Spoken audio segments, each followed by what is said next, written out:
रात्रि के घने अंधकार में तारों का चमचमाना और जुगनुओं का जगमगाना भले ही अंधकार को मिटाने का असफल प्रयास हो, लेकिन जब भी अंधेरे को मिटाने का इतिहास लिखा जाएगा तब उसमें तारों और जुगनुओं के गिलहरी प्रयासों को यह संसार कभी नकार नहीं पाएगा। रात के नीम अंधेरे में मंद मंद हवाओं ने मौसम को खुशनुमा बना दिया था। पूरा गांव नींद के आंचल में अच्छे और बुरे सपनों में कहीं खोया हुआ था। खेतों से कुत्तों के रोने की आवाजें ऐसे आ रही थी जैसे किसी की मौत पर मरसिया गा रहे हो।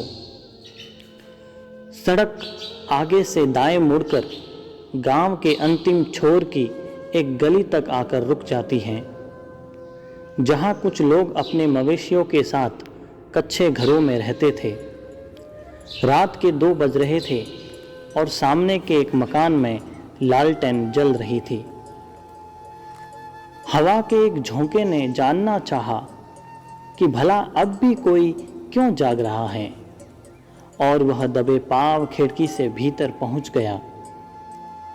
उसने देखा कि एक लड़की अपनी गोद में डायरी लेकर बैठी हुई है और उसके आसपास किताबों ने ऐसे डेरा डाल रखा है मानो वे बड़े गौर से उसकी बातें सुन रही हो। उसने अपनी पेन के पिछले भागों को होठों पर लगाया और खिड़की से आसमान की ओर देखकर कुछ सोचने लगी। उधर से तारों ने भी टिमटिमाते हुए खिड़की के भीतर झांकने की कोशिश की और इसी कोशिश में 1-2 तारे अपनी जान ही गंवा बैठे। अक्सर लोग खूबसूरत शख्सियत को देखकर कितनी ही बार अपनी जान गंवा बैठते हैं, लेकिन ना तो उसे कहीं दर्ज किया जाता है और न ही वे कभी किसी कहानी का हिस्सा हो पाते हैं। उसने अपनी डायरी में लिखना शुरू किया। प्रिय निशा, जन्मदिन की बहुत बहुत शुभकामनाएं। आज तुम 19 साल की हो गई हो। इन वर्षों में तुमने जो भी संघर्ष किया वह तो सुई की नोक के बराबर भी नहीं था, क्योंकि तुम्हारे असली संघर्ष की शुरुआत तो अब होगी। मुझे खुशी है कि तुम 12वीं में अच्छे अंकों से पास हो गई हो, लेकिन अच्छे अंकों से पास होना और जीवन को बेहतर बनाना, इन दोनों में रात दिन का अंतर है। मैंने सुना है कि तुमने दिल्ली में जवाहरलाल नेहरू यूनिवर्सिटी में पढ़ने के लिए आवेदन किया है। तुम्हें पता भी है वहाँ का माहौल कितना खराब है। हर समय किसी न किसी विवादों से घिरा रहता है। ऐसे में तुम वहाँ कैसे पढ़ पाओगी? खैर, यदि यह तुम्हारा फैसला है तो मैं मना नहीं करूँगी। मुझे लगता है यह फैसला तुमने सोच समझकर ही लिया होगा। बस इतना ही कहूँगी कि ये पंछी, जब भी पंख निकले तेरे तो आसमां को छू लेना, पर उन दरख्तों से जुड़े रहना जहाँ कभी बसेरा था तेरा। तुम्हारी निशा। दरअसल निशा अपनी डायरी में खुद को ही चिट्ठी लिखा करती थी। अक्सर वह ऐसा तब करती जब या तो वह बहुत उदास होती या बहुत खुश। ऐसा कोई नहीं था जिसे वह अपने मन की बातें कर सके।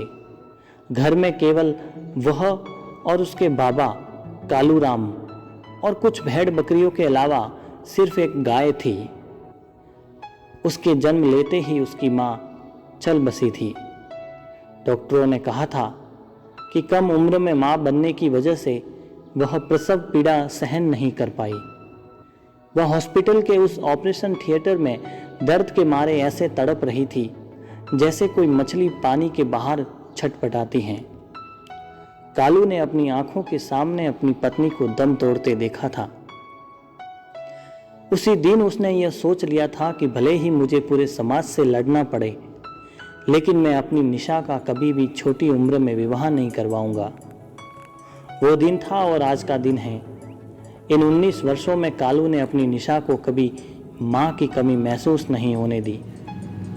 दिन रात जी तोड़ मेहनत करके उसने निशा को पढ़ाया था, सहसा हवा के एक झोंके ने निशा का ध्यान तोड़ा।